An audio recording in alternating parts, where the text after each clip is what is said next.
मैं? ये कौन बोला? अरे ये क्या हो रहा है? भला इस पेड़ पर कुल्हाड़ी मारी मैंने तो ये इंसानी आवाज कहाँ से आ गई? ये क्या हो रहा है मेरे साथ? तभी वे रहस्यमयी और भारी आवाज गूंजती है जो पूरी जंगल में फैल जाती है। तुमने इतने वर्षों से सोई हुई मेरी आत्मा को जगा दिया है। धर्म, अब तुम्हें इसका हर्जाना भरना होगा और अपना शरीर मुझे देना होगा। ये कौन बोल रहा है? देखो देखो, मुझे डराओ मत, मेरे सामने आओ। कौन है? कौन है? मुझे डराओ मत, मेरे सामने आओ। कौन है? हैं? तभी एक बहुत ही तेज रोशनी के साथ वहाँ राजकुमार अत्वे की आत्मा प्रकट हो जाती है, जिसे देखकर धर्म की होश उड़ जाती है। कुछ समय पहले मदुरईपुर जंगल में एक गरीब लड़की सांझ अपने पति धर्म के साथ रहा करती थी। धर्म एक लक्कड़हारा और मेहनती था, लेकिन अंदर से एक टूटा हुआ इंसान था। एक दिन धर्म कुल्हाड़ी लेकर घनी जंगल की तरफ निकल पड़ता है। क्या हो गया? आज आप लकड़ियाँ लेने जा रहे हैं? हाँ सांझ, क्या है कि कई दिनों से लकड़ियाँ काटी नहीं है ना, तो सोच रहा हूँ कि कुछ लकड़ियाँ काट उठ कर कुछ रुपए इकट्ठा कर लेता हूँ, ताकि हमारे आने वाले दिनों में मदद हो सके। क्योंकि क्या है कि अब कुछ दिनों में बारिश आने वाली है। उस वक्त तो जंगल में लकड़ियाँ काट नहीं सकते ना, पूरा जंगल गीला होगा, लकड़ियाँ गीली हो जाएंगी। हाँ, ये भी आपने ठीक ही कहा है। तो अब हमें मेहनत ज्यादा करना पड़ेगा ताकि हम अपना गुजारा अच्छे से कर सकें। चलो ठीक है, तो मैं जाता हूँ लकड़ियाँ काटने, ध्यान रखना अपना। इतना कहकर धर्म वहाँ से निकल पड़ता है और घने जंगलों की तरफ जाता है। तभी धर्म कहता है, नहीं नहीं नहीं नहीं नहीं, मुझे ऐसा नहीं करना चाहिए। ये गलत होगा, ये गलत होगा। नहीं नहीं नहीं नहीं नहीं, मैं नहीं नहीं नहीं नहीं नहीं नहीं। फिर धर्म इतना कहकर बेचैनी से वापस घर की तरफ आ जाता है। ये क्या? आप तो लकड़ियाँ काटने गए थे ना, लेकिन आप तो खाली हाथ लौट आए, ऐसा क्यों? देखो सांझ, उस दिशा में ना लकड़ियाँ काटना ठीक नहीं है। मुझे मुझे मुझे मुझे कुछ अशुभ होने का संकेत लग रहा है, इसीलिए मैं वापस आ गया और अब मैं उस दिशा में जाकर लकड़ियाँ नहीं काटूंगा। हाँ। ये कैसी बात कर रहे हैं जी? अगर लकड़ियाँ नहीं काटेंगी तो हम खाएंगे क्या? हम लोगों का जीवन यही है, ऐसे मत करिए ना। अरे देखो, तुम ज्यादा बकवास ना करो। मैंने कहा ना कि हमें उस दिशा में जाकर लकड़ी नहीं काटना है तो नहीं काटना है, बस। ऐसा लगता है जैसे कि आप मुझसे कुछ छुपा रहे हैं। बताइए, आखिर आप मुझसे क्या छुपा रहे हैं? अरे क्या, देखो मैं तुमसे कुछ छुपा नहीं रहा हूँ भाई। तुम खामखा मेरी बातों पे शक मत किया करो, ऐसे में फिर मुझे गुस्सा आने लगती है। जब बोल दिया तो बोल दिया ना। हाँ, नहीं तो क्या छुपा रहे हो, ये कर रहे हो, वो कर रहे हो, ऐसा वैसा। इतना कहकर धर्म गुस्से में वहाँ से चला जाता है। आखिर इन्हें हो क्या गया है? ये इतना गुस्सा क्यों कर रही हैं? जैसे कि मैंने इनके साथ कुछ बुरा कर दिया हो। कुछ तो है जो ये मुझसे छुपा रहे हैं, बताने की कोशिश नहीं कर रहे, लेकिन मैं भी इनका पता तो लगा कर रहूंगी कि आखिर इनके मन में राज क्या है। इतना कहकर सांझ परेशान हो जाती है और ऐसे ही वह दिन बीत जाता है। वहीं दूसरी तरफ घने जंगलों में राजकुमार अद्वैत शिकार के लिए आती हैं, लेकिन अचानक वे रास्ता भटक जाती हैं। अरे ये क्या, ये कहाँ आ गया मैं? लगता है कि मैं रास्ता भटक गया हूँ। अब मैं राजमहल वापस कैसे जाऊंगा? क्या कहूँ, मेरे साथ सैनिक भी आने को तैयार थे, मैंने ही उन्हें मना कर दिया। चलो थोड़ा और आगे जाना चाहिए, शायद मुझे आगे कोई रास्ता मिल जाए। इतना कहकर राजकुमार अद्वैत परेशान होकर थोड़ा और आगे जाते हैं, पर उन्हें कहीं कोई रास्ता नहीं मिलता। तभी वे परेशान होकर एक पेड़ के नीचे बैठ जाते हैं कि तभी उस रास्ते से सांझ लकड़ियां लेकर गुजरती है और वह राजकुमार अद्वैत को देख लेती है। अरे ये तो राजकुमार अद्वैत हैं, लगता है ये परेशान है, मुझे इनकी मदद करनी चाहिए। इतना कहकर सांझ राजकुमार के पास जाती है। क्या हो गया राजकुमार, कोई परेशानी है? आप मुझे बताइए, मैं आपकी मदद करूंगी। जैसे ही राजकुमार अद्वैत अपना सर उठाकर सांझ की ओर देखते हैं कि अचानक उनके मन में कुछ जुड़ाव सा महसूस होता है। तभी राजकुमार अद्वै मन में कहते हैं, ये क्या हो रहा है मुझे? आखिर ये लड़की है कौन? और इसे देखकर मुझे ऐसा क्यों लग रहा है जैसे मैं इसे सदियों से जानता हूं। नहीं नहीं नहीं नहीं नहीं नहीं, ऐसा नहीं हो सकता, ऐसा नहीं हो सकता। और वहीं जैसे ही सांझ की नजर राजकुमार पर पड़ती है, तभी सांझ मन में कहती है, आखिर ये मुझे क्या हो रहा है? कहीं मुझे भी तो राजकुमार से अजीब सा जुड़ाव तो नहीं लग रहा है? ऐसा लग रहा है जैसे कि हम दोनों बीच कोई पुरानी याद जाग गई हो, पर ये कैसे हो सकता है? दोनों एक दूसरे के ख्यालों में खो गई। रहते रहते तभी वहां पर गुजर रहा धर्म ये दृश्य देख लेता है और ये दृश्य देखकर गुस्से में आ जाता है। हैं? ये क्या? इस सांझ यहाँ क्या कर रही है, वो भी एक राजकुमार के साथ? नहीं नहीं नहीं नहीं नहीं नहीं, ये सब मुझे बिल्कुल पसंद नहीं है। अरे मेरी पत्नी होकर यूं किसी गैर मर्द से बात करे, चाहे वो राजकुमार ही क्यों ना, मुझे ये सब बिल्कुल पसंद नहीं है। आज मुझे सांझ को ठीक से समझाना होगा। आए तो सही, एक तो दिन भर बकवास करती है, ऊपर यहाँ गैर मर्दों के साथ में बात करती है। आए आज बताता हूँ मैं इसको, आए तो सही, आज दिमाग खराब करके रखा है। धर्म गुस्से में वहां से चला जाता है। जी देखिए, बात यह है कि मैं रास्ता भटक गया हूँ, मुझे राजमहल जाना है। अगर तुम मुझे रास्ता बता दोगी तो तुम्हारी बड़ी मेहरबानी होगी। यहाँ से आप दाहिने तरफ चले जाइए राजकुमार, ये रास्ता सीधा आपको राजमहल तक ले जाएगा। वाह, तुम दिल की बहुत अच्छी हो, तुमने हमारी मदद की, वरना देखो हम यहाँ कितने दिनों तक जंगल में भटकते रहते पता नहीं। धन्यवाद धन्यवाद। ये तो हमारा फर्ज था राजकुमार। फिर राजकुमार वहाँ से आगे बढ़ जाते हैं, लेकिन हर बार वह पलटकर सांझ को देखती रहती हैं। वहीं सांझ भी राजकुमार को जाते हुए एकटक देखती रहती है और फिर जैसे ही राजकुमार आंखों से ओझल होती हैं, तभी सांझ कहती है, कि मुझे क्या हो गया है? मैं भला किसी गैर मर्द के बारे में इतना कैसे सोच सकती हूँ? नहीं, ये तो बहुत गलत है। सांझ फिर अपने आप को संभालते हुए अपने घर की तरफ आ जाती है और ऐसे ही वो दिन भी बीत जाता है। वहीं धर्म भी गुस्से से आग बबूला होकर अपने घर आ जाता है और पूरी रात उसे नींद नहीं आती। तभी वह झोंपड़ी से बाहर आकर बैठ जाता है।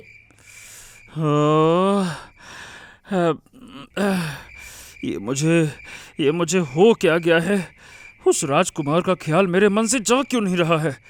मेरी पत्नी और उन दोनों को बात करते हुए जब से देखा है, तब से उन दोनों का ख्याल मेरे मन में मुझे ऐसे तड़पा रहा है जैसे मुझे उन दोनों का बात करना बिल्कुल पसंद नहीं है। पर आखिरकार ये सब कुछ मुझे इतना बेचैन क्यों कर रहा है? धर्म बेचैन हो ही रहा होता है कि तभी नीले पंखों वाला पक्षी पहली बार दिखाई देता है और वह धर्म की अगल बगल घूमने लगता है। हैं? ये नीला पक्षी? ये तो वही पक्षी माना जाता है जो सदियों में कभी एक बार दिखाई पड़ता है, लेकिन ये अभी इस वक्त मेरे घर के सामने। आखिर ये कर क्या रहा है? ये हो क्या रहा है? कहीं कोई अपशगुन तो नहीं होने वाला? फिर ऐसे ही पूरी रात बीत जाती है। धर्म उस पक्षी को देखता रहता है, वह पक्षी उसके पीछे घूमता रहता है और अगली सुबह जब सांझ उठती है तो सांझ कहती है, आज मैं उनको बोलूंगी कि वे उत्तर की दिशा की ओर जंगल में लकड़ियां काटने जाएं। सुना है वहाँ बहुत अच्छी अच्छी लकड़ियां मिलती हैं और हमें ढेर सारे पैसे भी मिलेंगे। इतना कहकर सांझ उठती है और धर्म के पास जाती है, लेकिन वहाँ धर्म नहीं रहता। तभी सांझ कहती है, क्या धर्म तो कह रहे थे कि उन्हें नींद नहीं आ रही है तो वे दूसरे बिछावन पर सोएंगे, लेकिन यहाँ तो धर्म है ही नहीं। और ये क्या, ये नीले पक्षी के इतने सारे नील पंख का ढेर यहाँ भला कैसे आ गया, वो भी हमारे घर में? हे भगवान, ये क्या हो रहा है? और उनकी कुल्हाड़ी तो यहीं पर है, फिर वे तो लकड़ियाँ काटने भी नहीं गए होंगे, फिर वे कहाँ गए होंगी? मुझे उन्हें जाकर ढूंढना चाहिए। सांझ परेशान होकर अपनी झोंपड़ी से निकल पड़ती है और घने जंगलों की तरफ जाने लगती है। तभी महेश मिलता है। क्या बात है सांझ, आज तुम बहुत परेशान दिख रही हो। पता नहीं ये कहाँ चले गए। मैं इनको सुबह से ढूंढ रही हूँ, ये कहीं मुझे मिल ही नहीं रहे हैं। अरे तुम्हारे पति देव की तो बात ही न करो। उसने आज पता है मुझसे क्या कहा था कि हम दोनों मिलकर पहाड़ी की तरफ लकड़ियां काटने जाएंगे, लेकिन वो तो देखो आया ही नहीं। मैं उसका इंतजार करते करते करते बस भाई अब घर जा रहा हूँ मैं तो। पर ऐसे कैसे हो सकता है, वे घर पर भी नहीं है।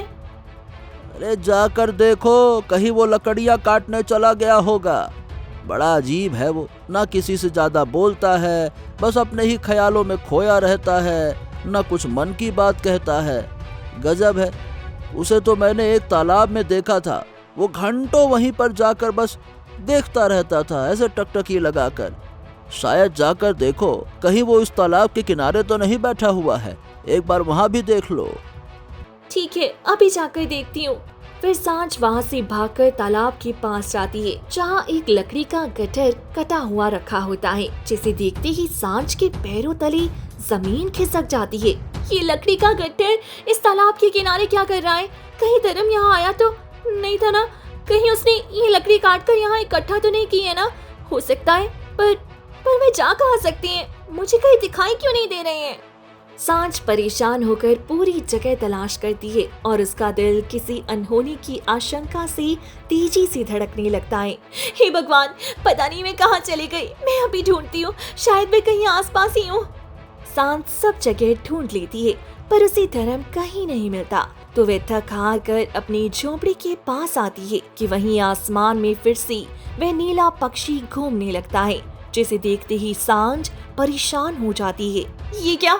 ये आसमान में नीला पक्षी बार बार आसपास मंडरा क्यों रहा है? लगता है कोई बहुत ही बड़ी अनहोनी होने वाली है। अचानक वह नीला पक्षी सांझ के करीब आता है। तुम कौन हो और इस तरह मुझे क्यों डरा रहे हो? आखिर ये क्या हो रहा है? तभी नीला पक्षी उड़ जाता है और घने जंगलों की तरफ जाने का इशारा करता है। क्या मैं तुम्हारे पीछे चलूं? ठीक है, मैं तुम्हारे साथ जाने के लिए तैयार हूँ। मैं बस अपने पति का पता लगाना चाहती हूँ, आखिर वो है कहाँ?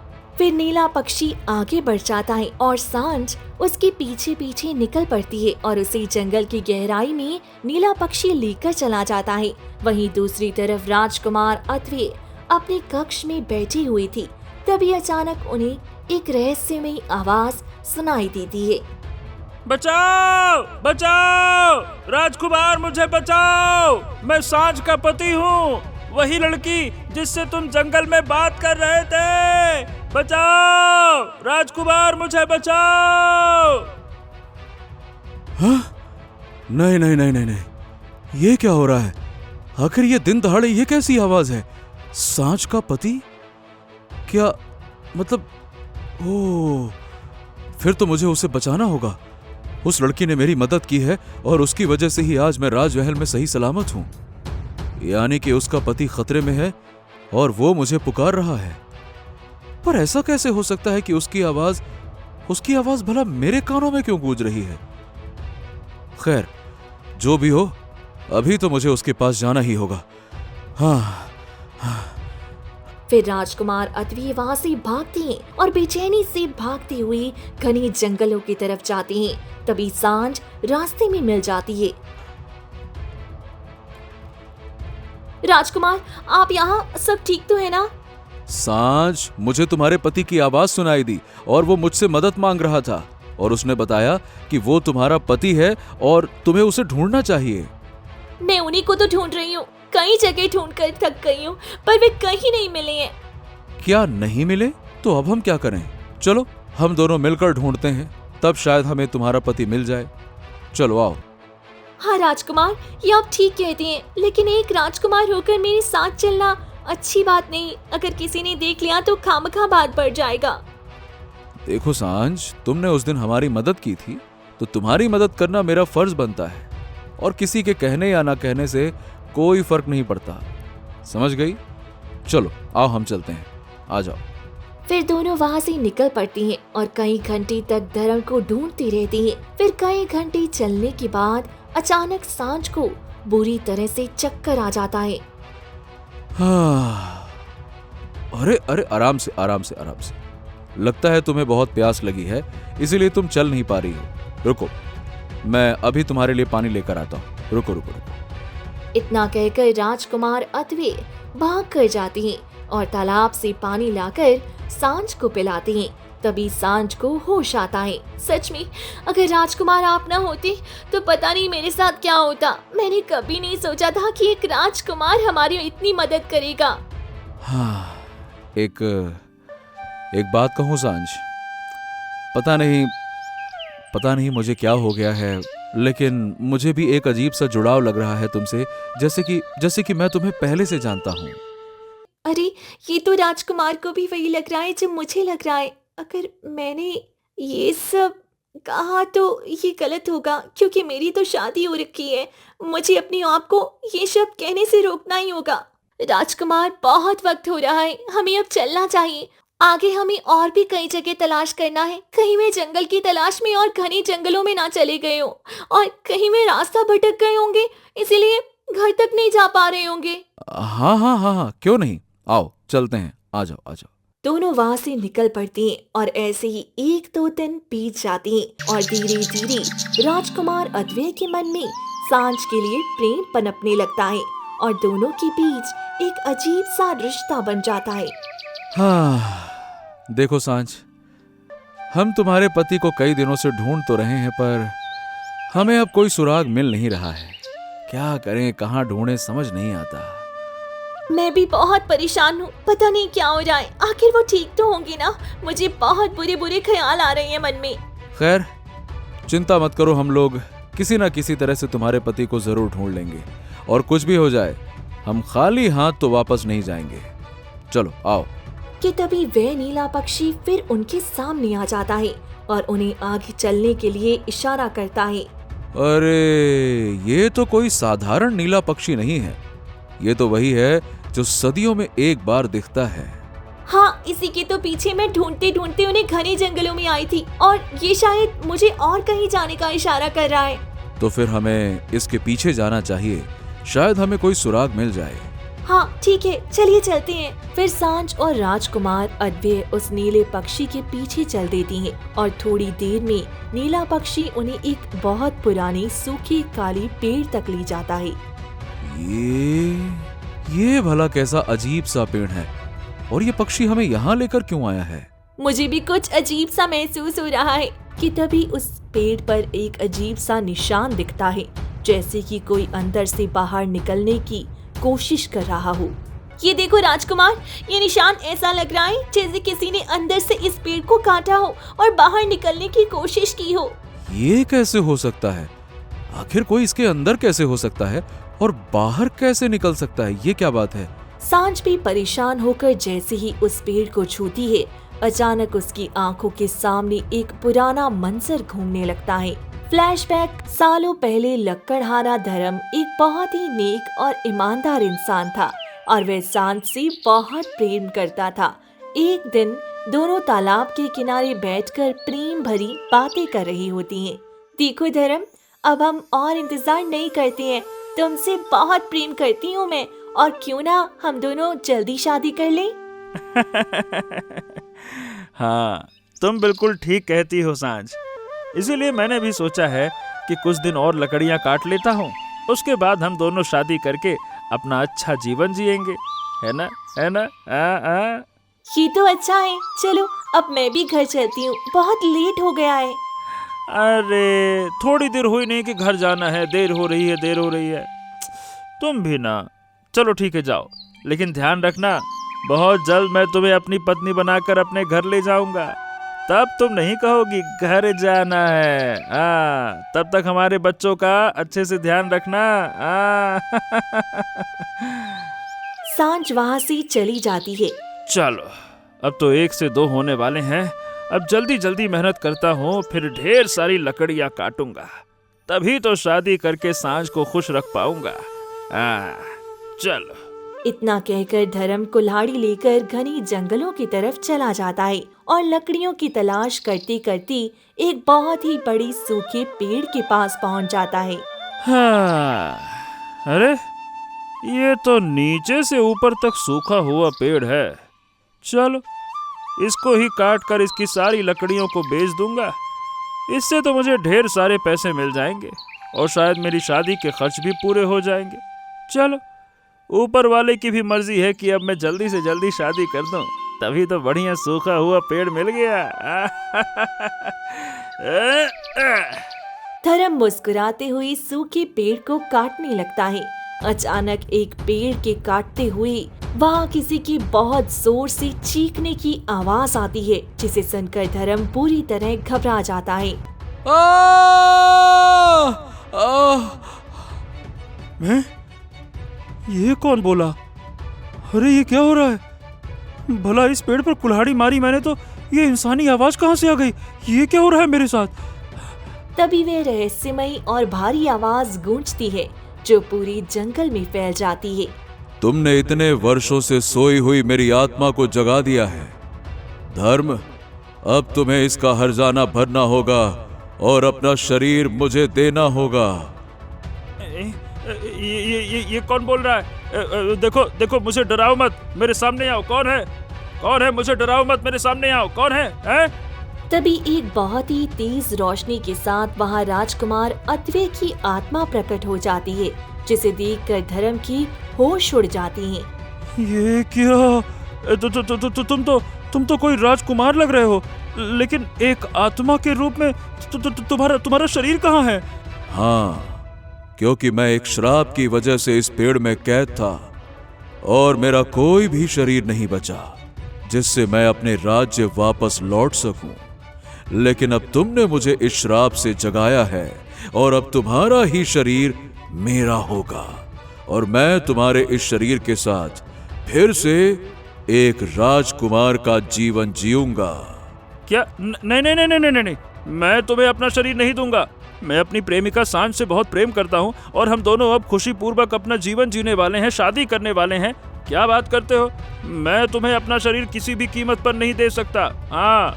अच्छा, तुम अपनी मर्जी से ये शरीर नहीं दोगे तो मुझे इसे छीनना पड़ेगा और तुम मुझे रोक नहीं सकते। इतने में ही राजकुमार अद्वैय कोई प्राचीन मंत्र पढ़ने लगता है, जिससे वहाँ एक बहुत ही तेज रोशनी फैलती है और धर्म की आत्मा उसके शरीर से खींचकर बाहर निकल जाती है और राजकुमार अद्वैय की आत्मा धर्म के शरीर में समा जाती है। धर्म की आत्मा वहीं पेड़ पर बैठी एक नीले पक्षी के अंदर चली जाती है और वह बेबस हो जाता है। ओम। नहीं नहीं नहीं नहीं नहीं नहीं नहीं, ये क्या हो रहा है? मेरी आत्मा इस नीले पक्षी के रूप में कैसे आ गई? मुझे आजाद करो, मुझे आजाद करो, मुझे मेरा शरीर वापस चाहिए, मुझे मेरा शरीर वापस चाहिए, मुझे।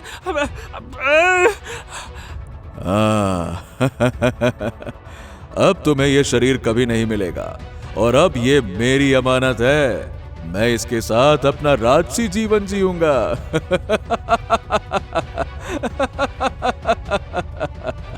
इतना कहकर राजकुमार अद्वैय वहाँ से धर्म का शरीर लेकर चला जाता है और धर्म नीले पक्षी के रूप में उस सूखे पेड़ के पास बैठकर फूट फूट कर रोने लगता है। तभी वहाँ से साधु महाराज गुजरती हैं और रोने की आवाज सुनकर वे उस पेड़ के पास रुक जाती हैं। साधु महाराज, मुझे बचा लीजिए। मैं इस पक्षी के रूप में कैद हो गया हूँ, मुझे फिर से इंसान बना दीजिए। मुझे अपनी प्रेमिका के पास जाना है, उससे शादी करनी है, अपना परिवार बसाना है, बच्चों का ध्यान रखना है। मुझे बचा लीजिए साधु महाराज। शांति शांति शांति। ये तो बहुत गलत हुआ तुम्हारे साथ। तुम्हें इस पेड़ के पास नहीं आना चाहिए था। ये पेड़ श्रापित है। वक्त लगेगा। जब तक तुम्हारी प्रेमिका तुम्हें ढूंढते ढूंढते यहाँ तक नहीं आ जाती, तुम कभी भी इस पक्षी के रूप से तुम्हारी आत्मा नहीं निकल सकती। मेरी प्रेमिका को अगर मैं नहीं मिला महाराज, तो वो बुरी तरह से घबरा जाएगी और मेरा जो शरीर है वो तो राजकुमार लेकर चला गया ना। मैं क्या करूं? चिंता मत करो, मैं तुम्हें एक ऐसी शक्ति देता हूँ कि तुम्हारा शरीर तो नहीं, लेकिन तुम्हारे शरीर जैसा ही तुम्हारी रूह को मैं तुम्हारी प्रेमिका के पास भेज दूंगा और तुम दोनों का विवाह होने के बाद प्रेमिका तुम्हें ढूंढते ढूंढते एक दिन यहाँ पर जरूर आएगी और फिर तुम्हें आजाद करके रहेगी। तभी साधु महाराज अपने कमंडल से जल निकालकर बाहर छिड़कते हैं, जहाँ बिल्कुल धर्म जैसा एक रूप प्रकट हो जाता है। मैंने तुम्हें जो मकसद दिया है उस मकसद को तुम्हें पूरा करना ही है। जाओ। ठीक है, जैसा आपने कहा गुरुदेव, मैं वैसा ही करूंगा। फिर धर्म वहाँ से निकल पड़ता है। तभी पेड़ पर नीला पक्षी बैठा रहता है। साधु महाराज, मुझे कब तक इंतजार करना पड़ेगा? तुम्हें इसके आस पास ही रहना है और वक्त आने पर तुम्हें खुद इसकी मदद करनी होगी। जाओ। फिर साधु महाराज वहाँ से चले जाते हैं और धर्म का रूप वापस झोंपड़ी तक आ जाता है, जहाँ सांझ बैठी होती है। धर्म, कितना वक्त लगा दिया आने में। देखो, मैं तुमसे शादी करने के लिए घर द्वार सब छोड़कर आ गई हूँ। चलो हम दोनों साथ शादी कर लेते हैं। हाँ, क्यों नहीं, चलो करते हैं, चलो। फिर दोनों शादी कर लेते हैं और ऐसे ही धीरे धीरे वक्त बीतता है और एक दिन धर्म घर के बाहर बैठा होता है कि तभी नीला पक्षी आ जाता है। देखो, मैं धर्म हूँ और अब वक्त आ गया है कि तुम्हें यहाँ से चलना होगा। ठीक है, मैंने गुरुदेव का किया हुआ सारा वादा निभाया है। अब मैं जाने के लिए तैयार हूँ। तभी अचानक तेज रोशनी फैलती है और धर्म का नकली रूप वहाँ से गायब हो जाता है। बस अब किसी तरह से सांझ मुझे ढूंढते ढूंढते मेरे पास आ जाए, बस। फ्लैशबैक खत्म। ये सारा मंजर देखते ही सांझ की आंखों से लगातार आंसू बहने लगती हैं। मुझे तो यकीन ही नहीं हो रहा कि कितना कुछ हो गया और मैं इतने दिनों तक अनजान होकर बैठी रही। मुझे माफ कर दो धर्म। तभी वह नीला पक्षी आकर वापस उसी पेड़ के पास बैठ जाता है। तुम्हें सब याद आ गया सांझ? तुम्हें याद आ गया? तुम्हें याद दिलाने के लिए ही तो मैं इतने वर्षों से तुम्हारा इंतजार कर रहा था। हाँ। राजकुमार अद्वैत जैसे ही नीले पक्षी को देखते हैं, तभी उन्हें भी सब याद आ जाता है। मुझे माफ कर दो सांझ। मुझे अब अपनी गलती का एहसास हो रहा है। मुझे ऐसा नहीं करना चाहिए था, पर मैं क्या करता। मैं इस पेड़ में बहुत दिनों से कैद था। मैं खुद को आजाद करने के लिए मुझे जो रास्ता दिखा मैंने वो अपनाया। मैंने धर्म का शरीर ले लिया। मुझे माफ कर देना। राजकुमार, इसीलिए तो मुझे तुम्हारे शरीर को देखकर कुछ अपना सा महसूस हो रहा था, ऐसे जैसे कि मैं तुम्हें जानती हूँ। यानी कि तुम्हारा ये शरीर किसी और का नहीं बल्कि मेरे प्रेमी का है। मैं अब तुम्हारे प्रेमी को ठीक करने के लिए सांझ कुछ भी करने को तैयार हूँ। सांझ, मैं तुमसे अब एक पल भी दूर नहीं रह सकता। तुम्हें ठीक करने का क्या उपाय है, बताओ। वही साधु महाराज जिन्होंने मुझे इतनी बड़ी समस्या में मदद की थी, वही आगे का रास्ता बता सकते हैं। आखिर वे साधु महाराज कहाँ मिलेंगे? यहाँ से थोड़ी दूर जाने के बाद जिगर तालाब के किनारे उनकी एक कुटिया है। तुम्हें उसी कुटिया में वो साधु महाराज मिल जाएंगे। ठीक है, तो हम सबको उनके पास चलना चाहिए। वही अब कोई मार्ग देंगे, क्योंकि मुझे भी ऐसा प्रतीत हो रहा है कि मैंने अपने श्राप से आजाद होने के लिए दो प्रेमी जोड़ों के साथ कुछ ज्यादा ही गलत कर दिया। चलो। ठीक है राजकुमार, चलो चलते हैं। फिर तीनों वहाँ से निकल पड़ते हैं और थोड़ी ही देर में तालाब के पास एक कुटिया में पहुँच जाती हैं, जहाँ साधु महाराज ध्यान में बैठी होती हैं। आओ, तुम तीनों। मैं जानता था कि एक वक्त आएगा जब तुम तीनों यहाँ जरूर आओगे। साधु महाराज, मैंने बहुत दिनों तक इंतजार किया। अब मुझे मेरा शरीर वापस चाहिए, क्योंकि मैं अपनी सांझ से अब एक पल भी और दूर नहीं रह सकता। हाँ साधु महाराज, मैंने उस वक्त श्राप से आजादी पाने के लिए अपनी आत्मा धर्म के शरीर में जरूर डाल दी थी, लेकिन अब मुझे अपनी गलती का एहसास हो रहा है कि मैंने दो प्रेमी जोड़ों को अलग कर दिया। मुझे इन दोनों से माफी मांगनी है, इसीलिए मुझे इन दोनों को मिलाना है। साधु महाराज, कोई उपाय बताइए जिससे कि मैं ये शरीर धर्म को वापस कर सकूं। ये तो बहुत कठिन है। तुम तीनों में से किसी एक को हमेशा के लिए खत्म होना होगा, तभी ये श्राप टूटेगा। साधु महाराज की बात सुनकर वहाँ सन्नाटा पसर जाता है। तीनों एक दूसरे का मुंह देखने लगते हैं। तभी साधु महाराज आगे कहती हैं, अगर ये नीला पक्षी मरता है तो धर्म की आत्मा हमेशा के लिए खत्म हो जाएगी, और अगर राजकुमार की आत्मा खुद को खत्म करती है तो धर्म को उसका शरीर वापस मिल जाएगा और राजकुमार मुक्त हो जाएगा। ठीक है, मुझे ये मंजूर है महाराज। मैंने अपनी मुक्ति के लिए 2 मासूमों की जिंदगी पहले ही उजाड़ दी है। मैं खुद को खत्म करने के लिए तैयार हूं, ताकि धर्म और सांझ फिर से एक हो सके। मैं तैयार हूं। राजकुमार अद्वैत जैसे ही खुद को खत्म करने के लिए मंत्र पढ़ती हैं, तभी आखिरी पल में सांझ दौड़कर राजकुमार का हाथ रोक लेती है। नहीं राजकुमार, ये पाप मैं अपने सिर नहीं ले सकती। आपकी आत्मा को शांति मिलनी चाहिए, ना कि विनाश। सांझ अचानक पीछे मुड़ती है और दौड़कर उसी श्रापित सूखे पेड़ को कसकर पकड़ लेती है और चिल्लाकर कहती है, हे वन देवता, मैं ये श्राप अपने ऊपर लेती हूँ। मेरी सुहाग को इसका शरीर वापस दे दो और इस राजकुमार को मुक्ति। मेरी यही इच्छा है। जैसे ही सांझ उस पेड़ को छूती है, आसमान में बिजलियां कड़कने लगती हैं। सांझ का शरीर धीरे धीरे धुंधला होने लगता है और वह उस सूखी काले पेड़ के तने में समाने लगती है। नहीं नहीं नहीं नहीं नहीं सांझ, ऐसा मत करो, ऐसा मत करो सांझ। मुझे ऐसा शरीर नहीं चाहिए जिसमें तुम ना हो। सांझ, मेरी बात समझो। सांझ, ये तुम ठीक नहीं कर रही हो। हम दोनों के रहते हुए तुम अपने आप को ऐसे कुर्बान नहीं कर सकती हो। देखो गलत हमने किया है। रुक जाओ सांझ, तुम रुक जाओ सांझ। साधु महाराज, रोक लीजिए ना सांझ को, रोकिए ना साधु महाराज। लेकिन बहुत देर हो चुकी थी। सांझ पूरी तरह से उस पेड़ के अंदर समा जाती है। तभी एक चमत्कार होता है। राजकुमार अद्वैत के शरीर से रोशनी निकलती है और वह रोशनी नीले पक्षी में समा जाती है। पक्षी का शरीर फटने लगता है और वहाँ धर्म अपने असली रूप यानी मानवीय रूप में वापस आ जाता है। अब सत्य की विजय होगी और जो नियति का लिखा है वो होकर ही रहेगा। फिर वही राजकुमार अद्वैत की आत्मा अब चमकते हुए प्रकाश के रूप में बदल जाती है, जो धीरे धीरे स्वर्ग की ओर बढ़ने लगता है। राजकुमार की आत्मा मुक्त हो चुकी थी, लेकिन अब उसका कोई भौतिक शरीर नहीं बचा था।